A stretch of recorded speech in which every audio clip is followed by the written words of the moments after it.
What is up, guys? Jay Diesel here. We are now a week into Allflame League, and I wanted to go ahead and drop an update on how I'm doing this league. Rather than playing Trade or SSF like I did last league, this league I opted to play a Brolo Self-Found with a bunch of my IRL friends, and it's been an absolute blast. This league I decided to go for Molten Strike of the Zenith. I kind of left it up to chance with the lab. It was between this, Heavy Strike of Charthus, or Static Strike of Gathering. Got Molten Strike of the Zenith first, decided, hey, that's what we're going to do. It has been a very fun league so far. I have very much enjoyed the league mechanic from an SSF position. A lot of fracturing orbs out of the little bottles, along with raw divines, which are pretty nice because they're kind of hard to come by other places this league. And honestly, I've just had a good time blasting with my friends and going through. I have hit level 100 at this point, which is nice to have checked off. I can finally die, don't have to worry about it, which is a good feeling. So now I'm going to go ahead and jump right into my gear and where my character's at. Alrighty, hopping into the gear here. This is where I'm at this point. So as for the sword, I am opting for an Ellie sword. I crafted this with recombinators, ended up taking a bunch of T2 cold fire and lightning swords and slamming them together. Managed to get a triple Ellie sword. Could have gone for T1, but it was a little bit prohibitive in terms of trying to alt spam for it, and for the sake of things, I didn't want to do that. After that, just craft. Prefixes cannot be changed. Hit it with a Veiled Chaos. Did a lot of Katarina farming. Hit double damage. Block. Try to slam higher tier attack speed. Fail at that. Hit strength using the Allflame craft, and then just craft attack speed. Been a very solid weapon. Happy enough with that. Eventually, this will get swapped out for a Shaper Influence sword, but as you'll notice, I'm missing Replica Alberons, so that's going to be a cascading gear change that's going to have to occur when hopefully I manage to find that.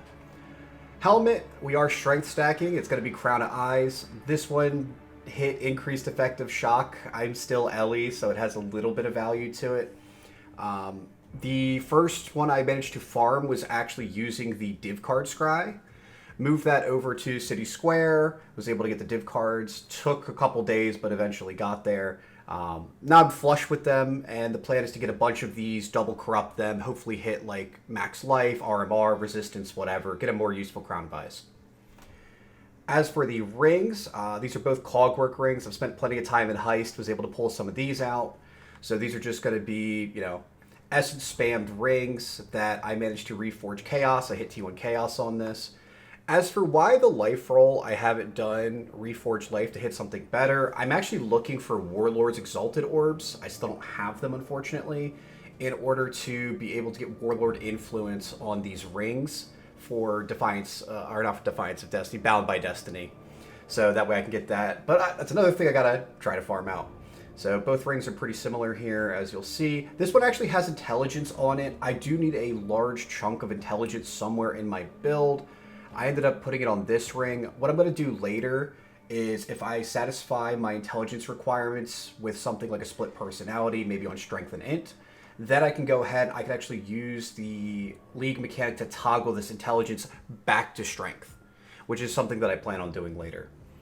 As for the amulet, I actually found this in Heist. I was pretty happy. I found the base, I want to say like day 2, day 3.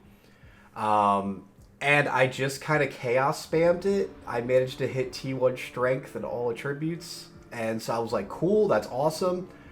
I decided to go for a slam on the prefix, see if I can hit something good. And I hit damage per 15 strength. And I was like, okay, we're good. We're just going to rock this amulet for a while. Obviously, I would like to either run a Simplex amulet or the new talisman that gives 100% of cold and lightning hits as fire. But I've had no luck farming that so far, so I'm going to have to get back into Bestiary at some point and do that. Body armor, I'm actually super proud of this. I'd be happy with this even if I was playing Trade League. I crafted this myself. I did a lot of breach farming in order to get an over-qualitied Sacred Chainmail, I-86.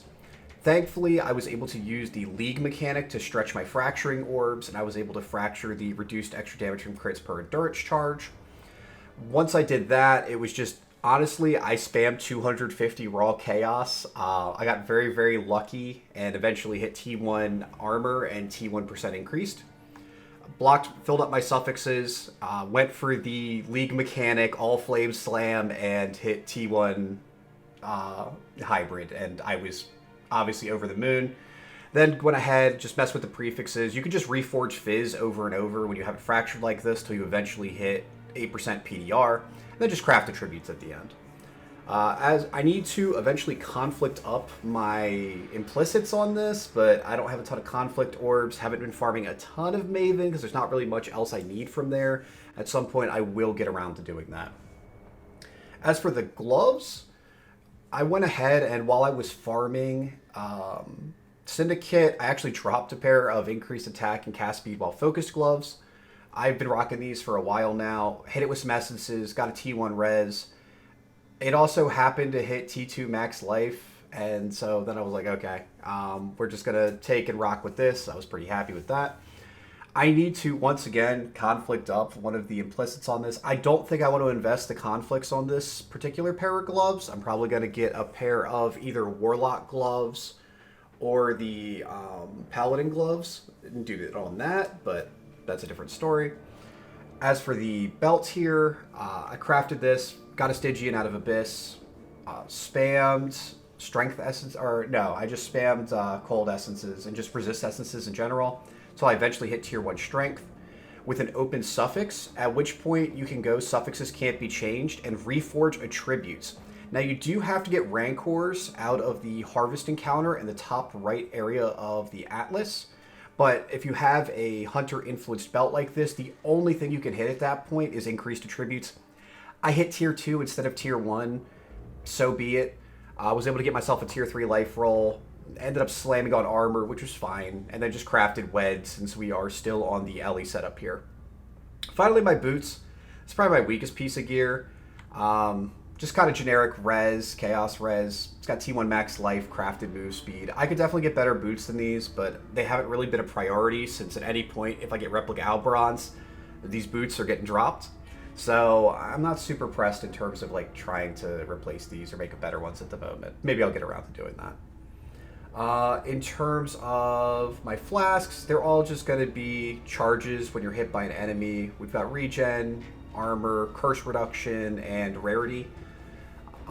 Thankfully this league has been very flush with gold, so I've been very happy about that in terms of being able to, like, you know, gamble for items, reforge, all that type of stuff. Life flask, corrupted blood, instant recovery, all that good stuff.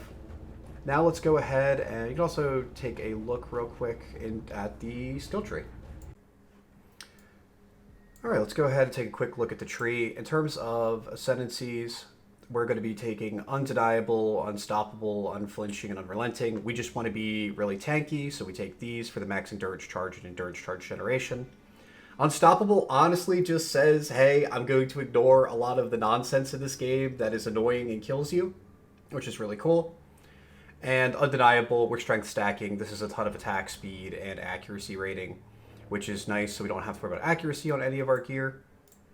As for the jewels, the most important thing for me here is to have one jewel with ES on hit. This is a lot of extra generation with how many times Zenith hits. One jewel with mana on hit. This helps sustain our mana. And then one jewel with life per enemy hit with attacks. Those three are nice to have on at least one jewel. After that, you just care about getting jewels that have intelligence, strength, reservation efficiency, accuracy, attack speed. There's like a pretty strong group of mods that you can get there. All are just going to contribute to the overall character. Jewel crafting is also not too difficult this league, especially due to the fact that we have access to the league mechanic. It's really good for making 3 and 4 mod items. They also helped make my cluster jewels. You can just sit there and kind of spam for martial mastery plus martial prowess. And at that point, you are fairly likely between the Regal and the Exalt Slam to be able to hit your last mod, since you have a couple different outs. Like in this case, it was Brutal Infamy, but if you look down here, it's Graceful Execution. In terms of unique jewels, we have Lethal Pride here, and we have Foulborn Red Dream. This is a ton of max life. I'm also going to take these 2 points again once I'm able to shift out of some other stuff. This is additional max res and max life. wish list items right now that I still need. I do still need 2 split personalities, and I'll change my tree pathing a little bit. They're going to go over here. And I need a natural affinity, which is the small green cluster jewel that comes off Kosis and Omniphobia in maps. It gives you grasping vines, which we can largely ignore due to the fact that we have unstoppable. And it gives you a damage reduction on top of also giving you a chance to deal double damage based on the number of vines. So it's really good for just standing in one place and just whacking people. Other than that, tree's pretty standard, and I'm happy with how it is right now. I do opt to take some nodes that not as many people take. I just enjoy having a lot of strike range. It just feels very comfy, and I like my characters being comfy and not having to move around too much. Alright, taking a look at the PoB here, we're currently helping Alira. This is going to get swapped out for a passive point. Lunaris, PDR, movement speed, great. Tukohama, fizz damage and regeneration since we're standing still while DPSing. We get frenzy charges from Blood Rage, endurance charges from our Ascendancy. We do always have life tap up. Rage is setting this at max seems fine with this build, given that we currently have 3 rage per enemy hit. So this generation is pretty easy. Number of nearby enemies, this matters because we have a mastery that gives us 5% attack speed for enemy in close range. It's currently set to 1, assuming you're doing a boss. If you're mapping, might be like 10 enemies nearby. They won't live very long, but they'll be there. In which case you get a massive chunk of attack speed for this. I'm just going to leave it at 1 for now. Trinity, this is going to be maxed out. We have all 3 elements. We're able to fully proc Trinity. Sigil of Power, this only really matters if you're standing still, DPSing for a prolonged period of time. You can tick it up or down. It's a lot of flat lightning. Projectile travel distance, this is going to be within 1 meter. If something's tanky, you should be standing on top of it for max DPS. Is the enemy at close range? Yep. They are going to likely be chilled and shocked. Our shock is not super strong, though. It's a fairly weak shock, so we're going to keep this low. This is against, assuming, like a Guardian or Pinnacle boss. Now, the other thing that's really important here is whether or not focus is active. Our focus gives us a massive chunk of damage. Now, the issue is it's only up for 4 seconds and down for 8 seconds. Because remember, we're getting attack speed when focused on the gloves, almost 50%. And we're also getting almost 40% double damage while focused. So this is a massive DPS cooldown. I leave it unchecked because it is only going to be up about 33% of the time. Click it when you see a rare or a boss. Otherwise, you can just kind of hit it to maybe leap slam around the map a little bit faster.